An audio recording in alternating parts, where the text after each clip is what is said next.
Alright, so today we are going to be doing a Sword and Shield to Evolving Skies Pokemon tier list.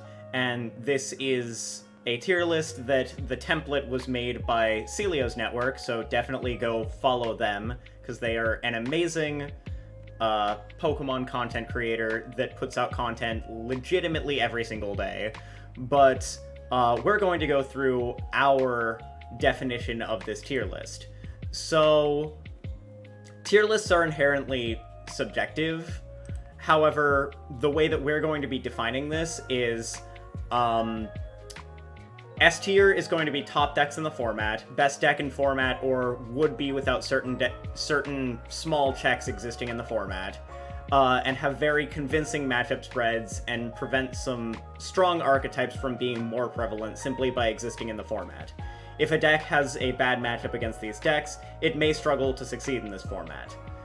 These decks frequently perform well, winning tournaments pretty often, actually. A tier would be best deck in format potential, but are kept in check by some things, have good or even matchups against most other tier A or higher decks, and consistent, powerful decks with few checks. These decks often perform well, getting top results. B tier would be powerful decks with convincing matchup spreads, but may have a few consistency issues here and there that higher tier decks don't have. These decks have good matchups against most of the meta and have potential to win events and do get good results, however might fall short due to occasional bricking or hitting some bad matchups. C tier would be decks that have a lot of potential, but in the current format are not in the best spot. They can perform well, but you need a little luck to make a bracket run. These decks have a distinct game plan, but you either need to dodge all of your bad matchups, or bring one of these decks if it's a meta call because it might be good for a specific tournament. D tier, these decks are heavily gatekept, really inconsistent but have some potential, or just worst versions of higher tier decks. They're still playable and can potentially do well, however, you have a better chance of just bringing a different deck. And then F tier, I'd say, would probably be practically unplayable in the format. There are decks that play similarly or are just better than these decks, and the primary function of the deck is not hard to play around. They may cheese a few games, but don't expect these decks to perform well or win any big events. And with those definitions out of the way, let's go ahead and start here. Okay, so Flaffy here, this would be any sort of lightning box deck, which I think do have potential overall, but I feel like they're heavily gatekept by decks that have a lot of spread, for example, Dragapult and any Urshifu variant, or anything that can snipe. So anything that includes Urshifu, Zeraora, or Dragapult is all gatekeeping this archetype. So I think although it has potential and might see more play in the future, I think for right now this is D tier. Ray, similarly to Electric Box, it has a powerful game plan and can one-shot powerful VMAXs. However, it falls short consistency-wise. The Flaffies are sniped on the bench by the same three decks I was mentioning earlier, or the same three cards I was mentioning earlier, and it feels like it's kind of a worse single-strike deck, like the Urshifu Umbreon deck. It feels like it's a worse version of that, which, because it takes 5 energies to knock out a VMAX, 1 fire and the other 4 being lightning energies, it's hard for this to see success in this format, so I would also put this in D tier. Regidrago, honestly, I have no clue. I feel like it's probably in the same situation as these, that spread decks or decks that hit multiple targets can pretty easily beat this archetype. So I think I will also put this in D tier. Okay, Victini is an interesting one. Victini isn't in the best spot right now in the format because of decks like Suicune or Ice Rider. However, it's a very powerful archetype that can hit 220 consistently, and most variants that are playing it right now are playing it with like heavy disruption cards like Fan of Waves, Crushing Hammer, Path, etc., etc. So I'd say that this has a consistent game plan, and although some higher tier decks are kind of gatekeeping it, I would put this in a solid C tier. Tapu Koko VMAX, I feel like, has a similar issue to Victini here, because it's gatekept by any fighting deck in the meta. However, it has the potential to just win against any VMAX deck, just being able to paralyze lock them. That's, of course, assuming that they're not playing, like, a high count or a decent count of switches or escape ropes, because if they are, they can get out of the active pretty easily. However, I would say that since this deck is not in the best position in the format right now due to fighting decks, I would also put it alongside Victini as a solid C tier. Corviknight, I feel like it is a decent deck, and it has potential to, with Bronzong and Cheryl, just be consistently healing itself and whatnot, and it might be in a decent spot in the format just due to Victini being here. However, I feel like it's kind of just a worse Zacian Zamazenta, and it's kind of in the same spot as Duraludon, but Duraludon doesn't lose to decks like Desi because it's hitting through things, and has more versatility due to Aurora energy. So I honestly think that Corviknight and Duraludon are in the same spot in D tier at the moment. So I think I'm going to just go ahead and put them both in D tier.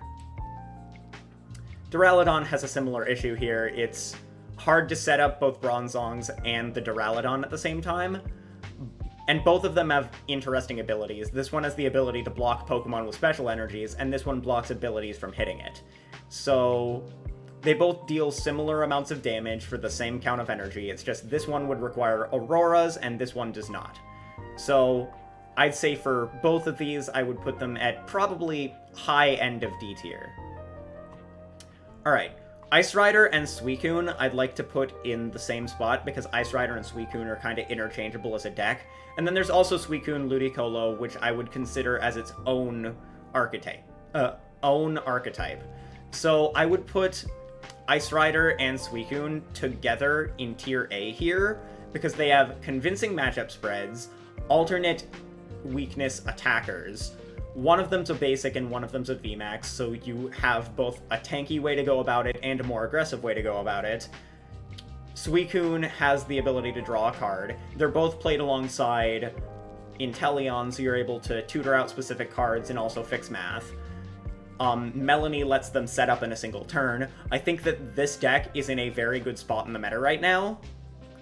And the question is, since I definitely think that Suicune Ludicolo, because Ludicolo is boosting this Suicune's damage by 100, I would put this in A tier, definitely because of the results, the ways you can play it, how many options it has, and the raw consistency of the deck.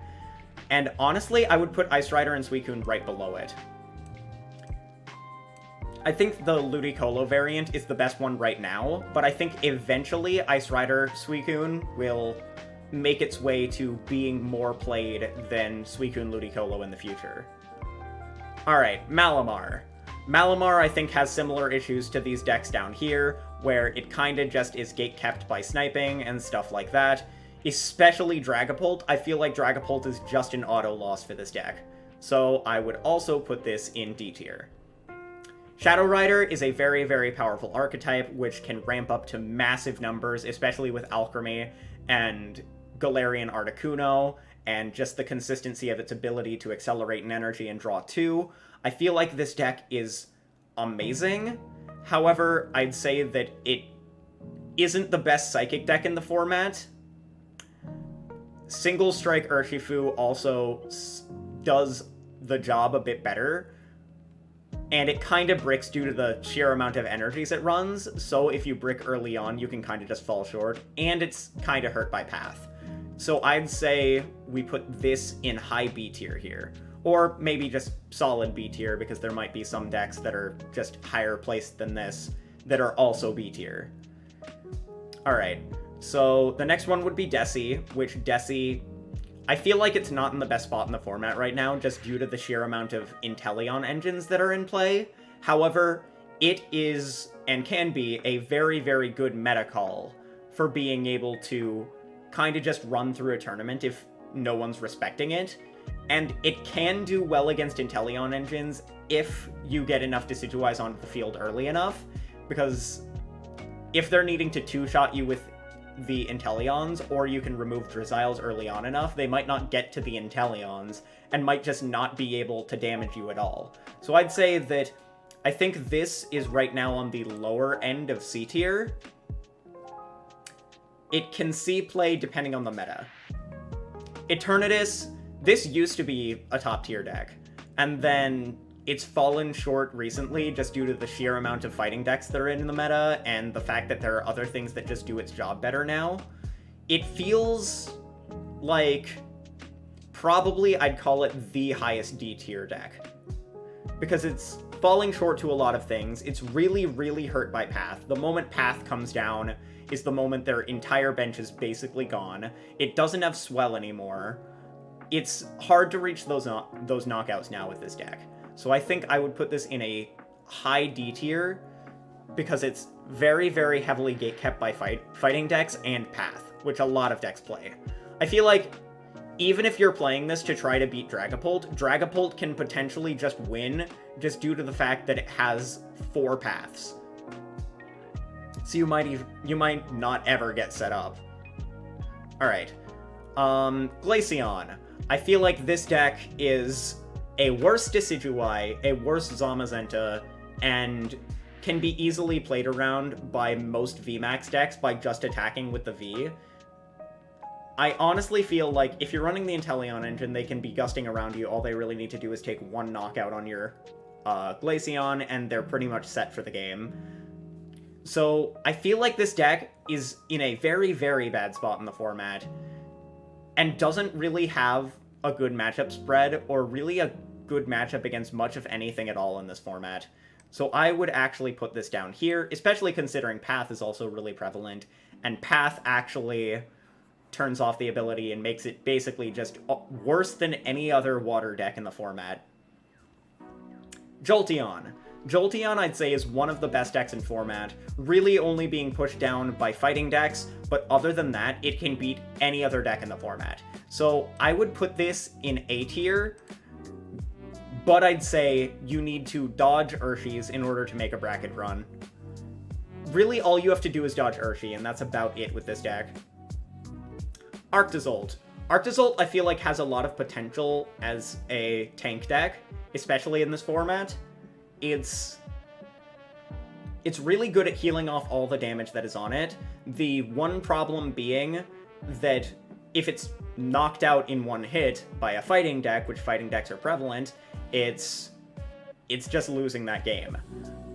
You can Cheryl off all the damage, you can Moo Cheese, you can Potion, you can Lucky Ice Pop. You can get yourself down to very, very little damage very easily with this deck. However, it loses to the Urshi variants. So I would put this at probably bottom of C tier right now.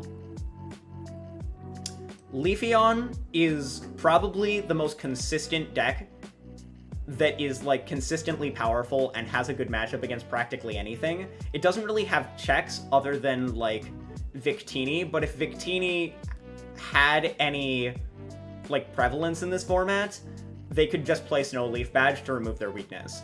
So I feel like, just due to the fact that it has a very, very good amount of matchups, it's like, it has a good matchup spread and is consistently doing one thing. It's a consistent, powerful deck that has good matchups all around the board. So I would put this in A tier as well.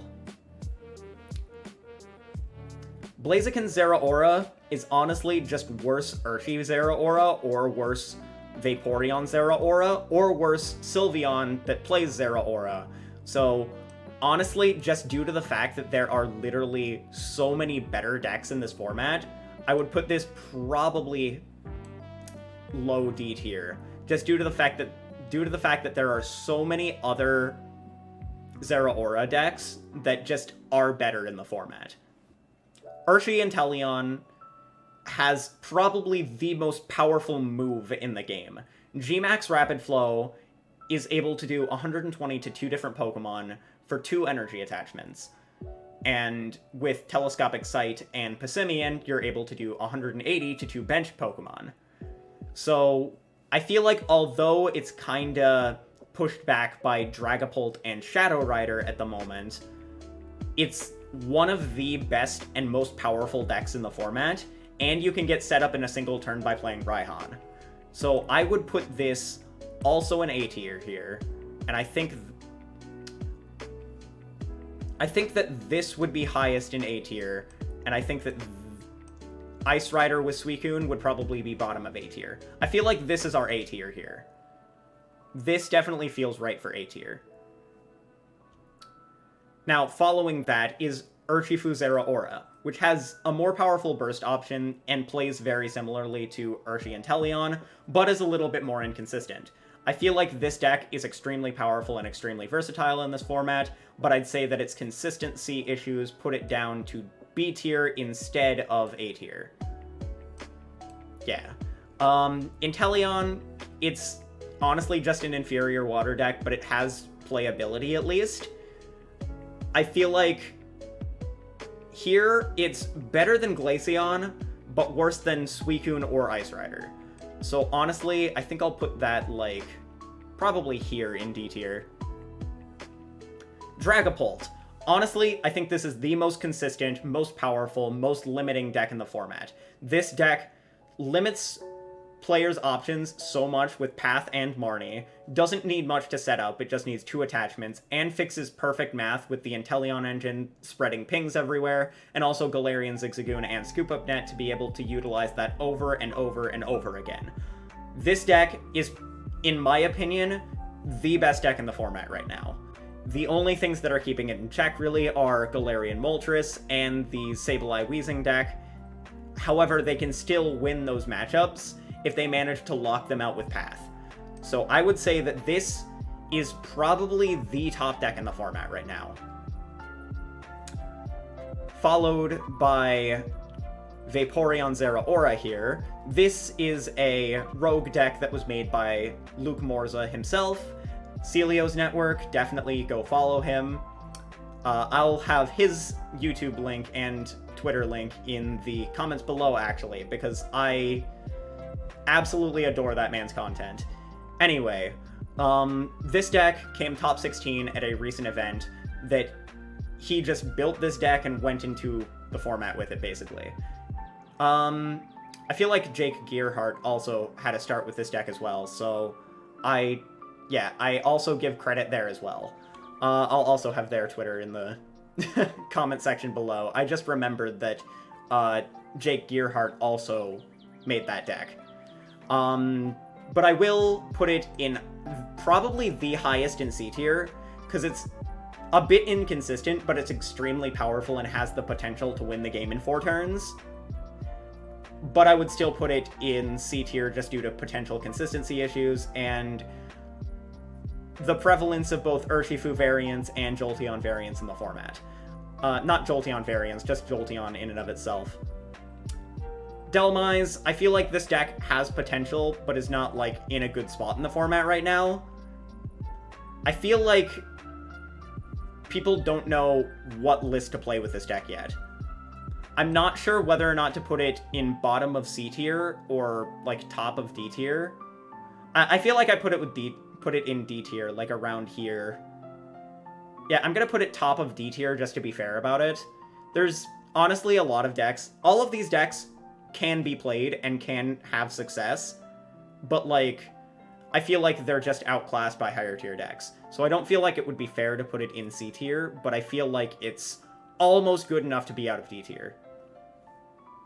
Alright, here would be Sableye Weezing. I feel like this deck has the potential to beat almost any deck in the format, although it kinda loses to 1-prize decks, because the point is getting big knockouts with 2-prizers. By spreading damage, limiting their abilities, and then taking massive knockouts. So I feel like although this deck has a good matchup spread overall, it could be gatekept by some of the lower tier decks. But those lower tier decks are so gatekept right now that I feel like this is in a really good position in the meta overall. It just sometimes has a few consistency issues. So I think I would put this at bottom of B tier, actually. It's such a versatile deck. Zacian is an interesting one, because I feel like it started out in A tier at the beginning of the format, but as the format went on and as the format adapted, I feel like it's fallen all the way to C tier. I would put it at the very top of C tier. However, I do think that this deck is very, very solid, and anytime there's a new format, it'll come back at the beginning of the format. Alright, the Sylveon variants. You can run it with Galarian Moltres, you can run it with Leafeon, you can run it with just special energies, you can run it with Zeraora, you can run it without Zeraora. You can play this deck in so many possible ways that it literally has a good matchup against every deck in the format. The only thing limiting this deck is the consistency issues. So I'm going to put both of these at the top of B tier, simply due to the fact that they have probably the best matchup spread in the entire game. However, their consistency issues definitely limit them. Togekiss is a deck that I think is really, really underrated right now. This deck has the potential to checkmate so many people. You definitely play it mainly a water engine, like with Melanie, to get set up in a single turn. However, you'd also play it with Zoroarks, Cinccino's, and Zoroarks can swap into the Barraskewda that doubles damage on a bench Pokemon. So you hit for 120, you double that damage, knockout for 360, and then you're taking a 3-prize knockout in 2 hits, regardless of where they are on the field. I feel like this deck has a lot of potential, but it's definitely gatekept by lightning decks, and Marnie really, really hurts the archetype. Like, you could get a Melodic onto the field, but I don't feel like that's super relevant with the amount of sniping that is in this game right now. So I feel like I will put it right here, because I feel like it has a lot of potential, but it's definitely not in the best spot that it could be right now. Urshifu Moltres. Literally my favorite deck in this format right now. It's definitely less consistent than straight Urshi, but it's extremely powerful because you can chain Urshifu G-Max Rapid Flows again and again, and the only weakness that Urshifu has is Psychic, which you're covering with the Galarian Moltres. So I feel like it has so much potential in this format because it's hitting both the Psychic weakness and the fighting weakness very well, and is setting up checkmate scenarios very, very easily. So I feel like this deck I'd put right alongside Urshifu Zeraora. I feel like these two are in the exact same spot in the format because they are more powerful versions of just straight Urshifu. However, they're a little bit less inconsistent, which bumps them down from A tier to B tier. And then for the final deck, we have Urshifu Umbreon. And this deck is probably the most powerful deck in the format, but is a little bricky sometimes. This deck has the potential to knock out VMAXs, knock out any V that you want to set up. It has the potential to gust literally anything and knock out literally anything, and having 2 Houndooms on the field means that you set up with double Houndoom attach no matter how many times you do this. It's also, the Houndooms have 130 health, which means that they are out of range of G-Max Rapid Flow without a ping, and if they're pinging, they're not putting the pings on something else to potentially get it in range. I feel like this deck is just in such a powerful spot in the format right now, and is one of the few decks that directly contests and beats Dragapult right now, that I would put this as right below Dragapult in S tier. I think these are the 2 S tier decks. These are the A tiers, these are the B tiers, these are the C tiers, these are the D tiers, and right below that is the only deck that I think is practically unplayable in this format, Glaceon. So, I hope you all enjoyed this tier list. I had fun making it, and honestly, I hope that it can be of use to you in figuring out what decks you actually want to play in this game. And, having said that, I hope you all have a lovely rest of your night.